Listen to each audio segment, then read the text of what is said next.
The courtroom is a stage for high drama where every gesture and word carries weight. The former president, now the center of attention, insists he isn't dozing off during the proceedings but merely shielding his beautiful blue eyes to better listen to the events unfolding. The testimony of Trump family members has sparked a wave of discussion. Don Jr., appearing on the stand, seemed more like an actor who had forgotten his lines, while Trump himself continues to insist on the bias of the process, never missing an opportunity to make further statements. Now it's Eric's turn, meaning we're about to hear from someone who feels like a supporting character in his own family. Meanwhile, Trump is already preparing his next move, denying that he ever met any of them. But this isn't just a family embarrassment, it's a $250 million fraud case with real money and real consequences. What's really happening in the courtroom, and why does Don Jr. look like he's seen a ghost? Let's delve into it. As for Don Jr., what he lacks in intellect, he equally lacks in charisma. So, Don Jr. wasn't with Daddy Donald last night. The prodigal son was being questioned in the $250 million case against their business. One wonders what's going through his head right now. As with all matters involving this family, Trump Jr. was sworn in on an upside-down Bible. He will finish his testimony tomorrow, followed by Eric, after which Trump will claim he's never met any of them. Donald Trump Jr. likely expected to be in the courtroom, but the atmosphere felt more like an awkward job interview for a position he's unqualified for. He sat there, stiff, trying to maintain a serious expression, but his face betrayed a mix of confusion and arrogance. His testimony was a blend of "I don't recall" and "that's not in my purview," a typical Trump family defense tactic. If you deny knowledge of anything, how can you be found guilty? Meanwhile, Donald Trump Sr., in another part of town, is doing what he does best, complaining. He's extremely displeased with the gag order, claiming it prevents him from testifying. However, that's not true. He has the right to testify, but he chooses not to because under oath he can't spin tales as he does on his social network, Truth Social. Special mention goes to the courtroom artist, who has perhaps the most challenging task in this process. How does one capture Trump's ever-changing expression, reflecting anger, boredom, or a semblance of interest when he pretends to listen? The judge is clearly unimpressed with the proceedings, the jurors look exhausted, and Trump's lawyers seem to regret their life choices. However, the real spectacle was Don Jr.'s attempt to portray himself as a serious businessman.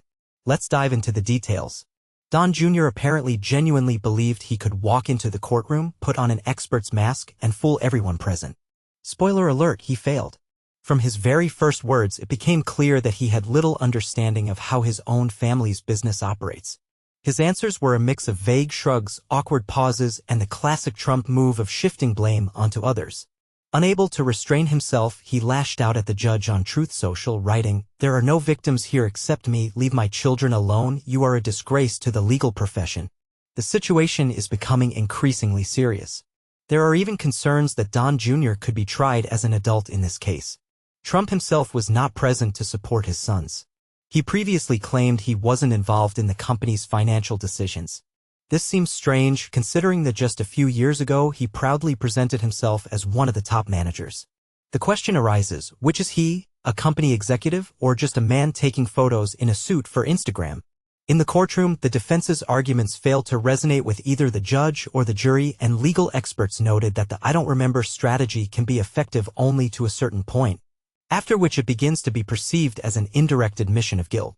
Of particular note was the defendant's behavior in the courtroom. He gave the impression of a child caught red-handed but unwilling to admit his guilt, manifested in nervous smiles, restless fidgeting, and a characteristic tilt of his head, as if he was trying to listen to his own thoughts.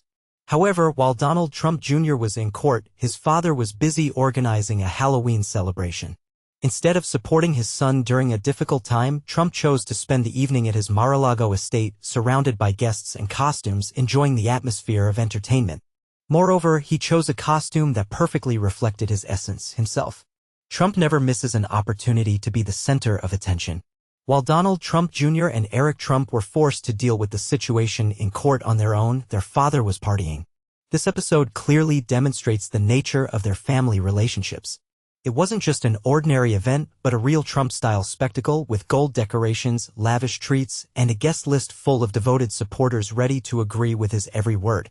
From this moment on, we are not just observing the Donald Trump drama in New York, but becoming a part of it. We are contributing to the official chronicle of the confrontation between the people and Donald Trump. A real good punch. It is known that Trump called on his supporters in New York to come to the courthouse to support him. And here's what he got after the large-scale rallies. Only one fan met Trump at the courthouse.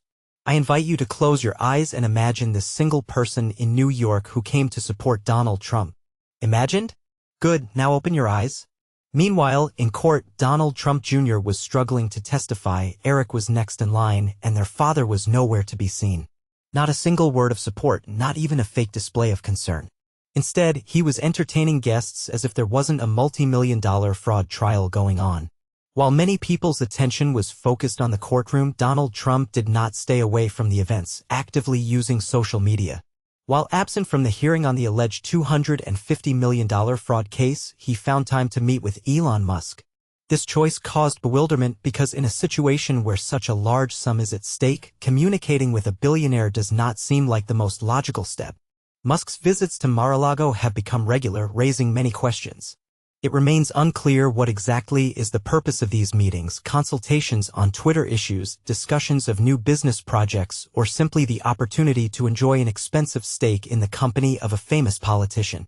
One thing is clear, both Musk and Trump are personalities who strive for attention and recognition. Musk seeks to establish himself as a genius and Trump as an image of a winner. Their meeting inevitably turns into a kind of competition where each tries to outdo the other in self-praise. According to some reports, Musk is trying to influence Trump's 2024 election campaign. However, it is worth noting that Trump is known for his stubbornness and habit of listening exclusively to his own opinion. Even if Musk offers any ideas, Trump is likely to simply nod in agreement, mentally choosing another nickname for his interlocutor in case their paths ever diverge. In this regard, a legitimate question arises: what is actually driving Musk? The desire to get a seat at the negotiating table, the acquisition of a political ally, or simply the pleasure of watching Trump's attempts to appear intellectual? The answer to this question remains open. The internet did not stay away from this story, causing heated discussions. Many predicted that the union of Trump and Musk would inevitably produce something extraordinary. And so it happened. The Twitter Lego platform appeared, so absurd that it seems like a parody. However, as experience shows, in the context of Trump's activities, nothing can be too ridiculous. This day turned out to be very eventful.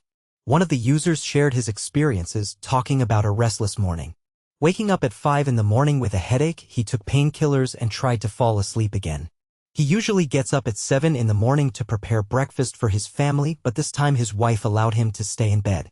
When he got up at 9 in the morning, his phone was overflowing with messages, about 100, while usually there are no more than 4. It turned out that he had again hurt the ego of the former president, known for his love of fried chicken. The reason for this attention was apparently his recent dig at Donald Trump at the Oscars ceremony. At that time, Trump was in the first week of a criminal trial, an unprecedented event in which a president is tried for a criminal offense related to paying hush money to an adult film star. Imagine a social network where every trending topic is dedicated to Trump, every post is fact-checked personally by Trump, and instead of a blue checkmark, verified users get a small golden toilet emoji. While it seems unreal after Musk's acquisition of Twitter and the failure of Trump's Truth Social, it no longer seems impossible.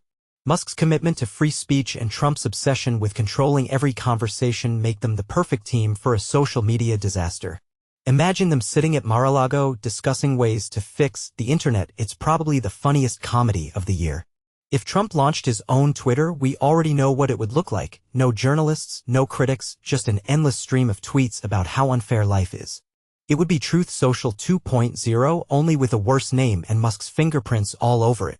But the real problem is that people would sign up, and that's where things get complicated. As funny as it sounds, this isn't just a joke.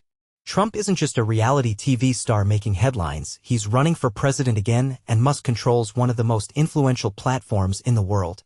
The meeting of these two figures is not just entertainment, it's a powerful influence. Social media has already drastically changed the political landscape.